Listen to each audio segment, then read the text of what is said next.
Everyone, it's Christopher Perez, Director in the Office of Graduate Diversity and Inclusion here in the Graduate School at University of Maryland, College Park.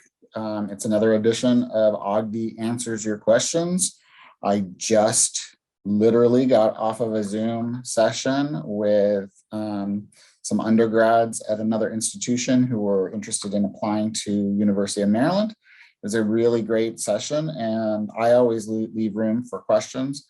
One of the students asked, we were talking about admissions committees and how admissions committees review the applications and what sort of things that they're looking for. And the student asked, should we be concerned about our LinkedIn, or should we be using our LinkedIn as a way to connect with faculty and graduate students? Now, this is a tricky question. My answer was, no, you shouldn't be using your LinkedIn to connect with potential people that are potentially going to be making admissions decisions. If you have questions, the appropriate form of communication is your university email or phone call.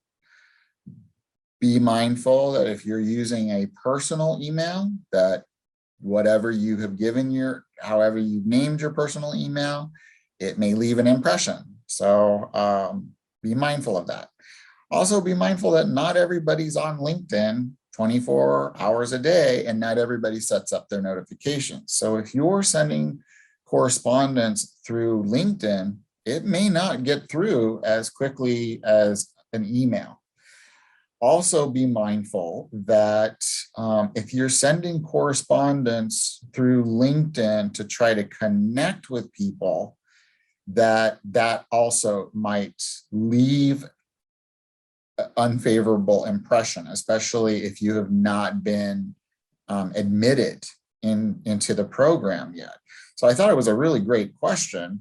And the short answer is no, you shouldn't be using LinkedIn to contact admissions committees. You should be using your university email or calling. But it left, we had a really nice conversation after that, and that was a much bigger conversation about using your LinkedIn and your social media. And another student asked, well, do admissions committees look at our LinkedIn, or do they look at our social media?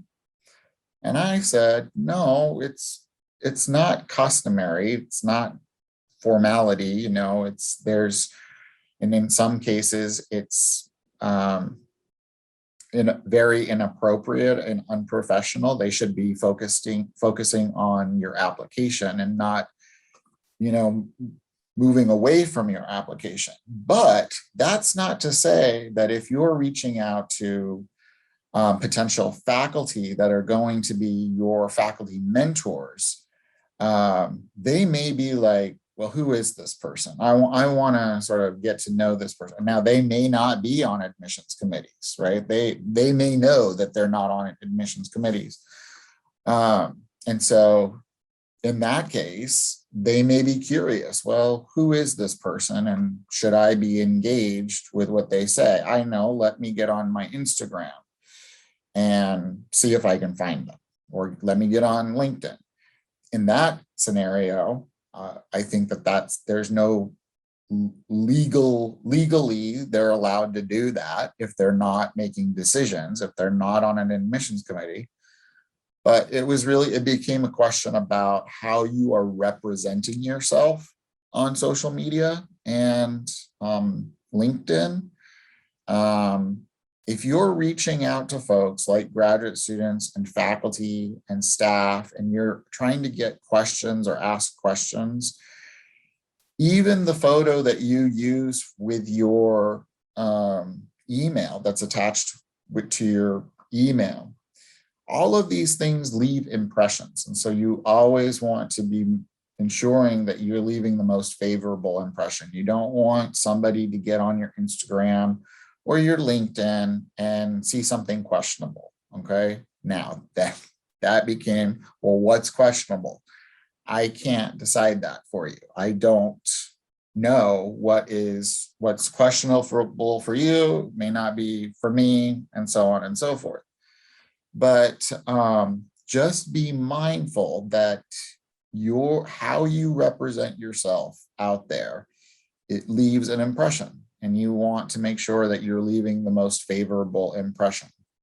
If these are people that you potentially going to be working with, they want to know, or they might want confirmation or affirmation that they're going to be working with somebody that's going to be professional.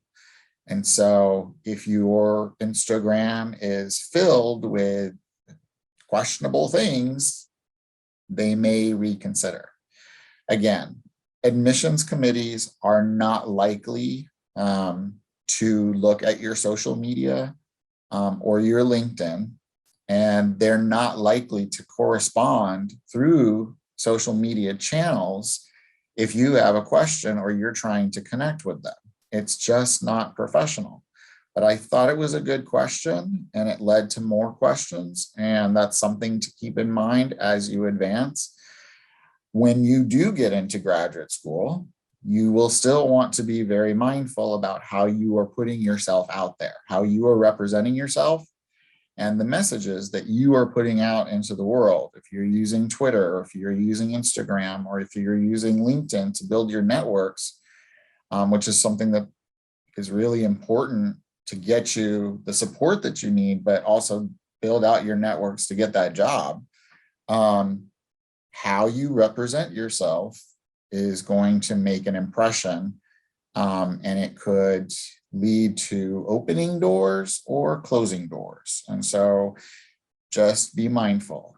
Again, this is Ogdi Answers Your Questions. The question was about LinkedIn and about corresponding with admissions committees through LinkedIn.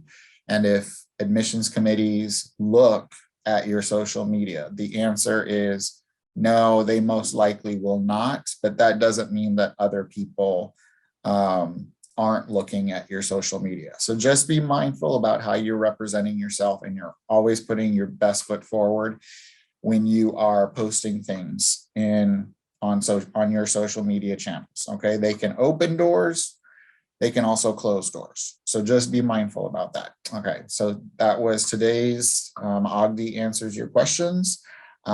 Social media and LinkedIn as a communication tool. Keep your questions coming, and please, as always, subscribe if you want to get those updates and you like the content from this channel. Take care, everyone.